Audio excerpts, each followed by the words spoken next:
What's up, dudes? So I have a major gripe with Sega. Yes, that's Sega. Known for big-time franchises like Yakuza, Warhammer, and of course Sonic.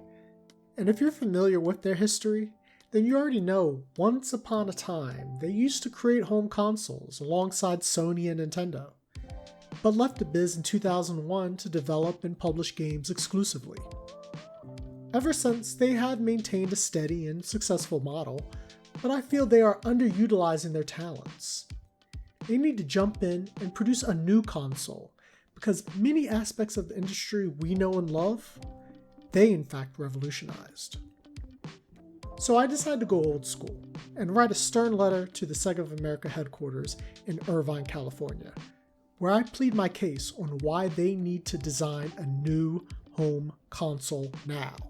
I know many of you Sega fanatics out there believe it deep in your core, so sit back, relax, and enjoy the ride. It was 1990 something, and during a summer trip at my grandparents' farm, they gifted my sister and I with a brand new Sega Genesis with Sonic the Hedgehog and Sonic 2. Even though I already had a Super Nintendo that I absolutely loved, I still knew so much about the Genesis through the catchy commercials and my friends who talked about it non-stop. From Mortal Kombat's realistic blood to the beautifully addicting Echo the Dolphin, this console really piqued my interest, and I wanted to try all the games that Nintendo don't. And I finally would, as we spent every waking moment we could playing. I won't lie though, most of that time we were dying in the Labyrinth Zone or the Metropolis Zone, because those levels were impossible. But we finally finished both games, and it's a good thing too, after all the blood, sweat, and tears we put into it. Okay, maybe it was just tears. Fine. Anyways, we were hooked on Sonic from there on out. We asked for t-shirts, plushies, toys, and even consumed the cartoons like a freshly made chili dog. Honestly, what kid in the 90s wasn't a fan of Sonic and the Sega brand in general? You defined cool while making Nintendo look boring and out of step. And you were at the height of your powers, but unfortunately, that wouldn't last. While you had several wins, you also had several losses that ultimately led to your downfall. And yes, I am about to go Monday morning quarterbacking on you.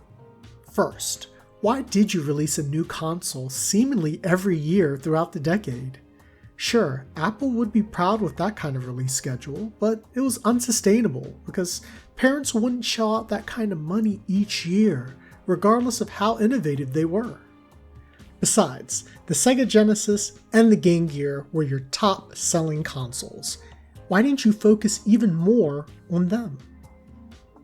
Next is the Saturn, which was a solid console, but lacked any notable games.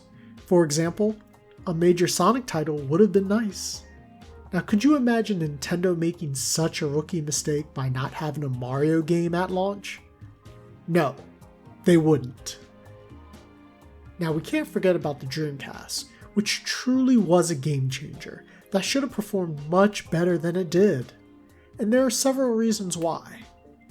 First was its incredible hardware that includes Naomi. Now, this beauty easily ported your popular arcade titles like Crazy Taxi and House of the Dead into your Dreamcast system.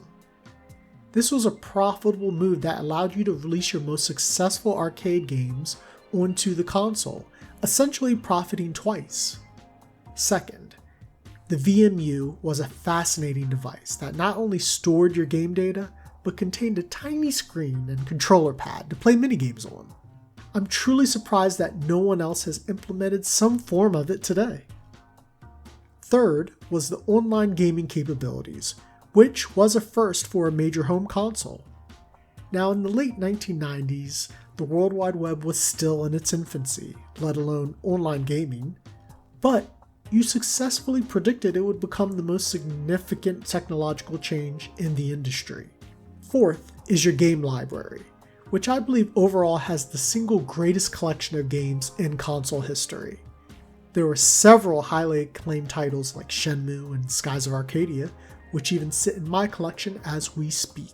All of these games were developed with such high quality playability in mind. Last but not least, your fan base, who are loyal and fervent. So much that there are indie games still being produced for this console to this day. The beauty of the Dreamcast is that you can't truly appreciate it unless you own one. Solid graphics, a surprisingly comfortable controller, and a diverse game library that ignited my love for JRPGs. This console is a refreshing reminder of why you were such a great company. Yet it was you that lost. Why? Bad advertising, expensive hardware, and the lack of third-party support. But ultimately, you wanted to remain profitable, and you felt the best path forward was to get out. There is no reason why you can't make a comeback in this day and age. Currently, we have Sony and Microsoft locked in a forever battle of which console can produce the best graphics while pushing out mediocre games from third-party companies past their prime. And while Nintendo has created a wonderfully unique console in the Switch, most of their titles, so far, are just fancier reboots of their greatest hits. You've always reveled in being different and constantly pushed the boundaries in development. Things common in the industry today were all pioneered by you. And that drive is much needed back in the market. Corporate greed has created the many uninspiring titles that we see today. From time to time, I'd see comments pleading for the company to produce some new console, but it didn't dawn on me until now. You have all the potential to build something truly revolutionary, but would rather stay out and continue reliving your past with boring throwback mini consoles. So gather your best and brightest, and work on revolutionizing the world with a console that no one has ever seen before. One that will make gaming truly special once again. There you have it. Signed, sealed, and delivered. It's crazy because I can't even remember the last time I actually sent a letter to someone through snail mail. But here's the proof, guys and gals. Just in case you thought I wasn't serious. Now, I poured my heart and soul into this because I truly am thankful for the great time spent playing their video games. And I feel the least I can do is to give them some solid advice, free of charge.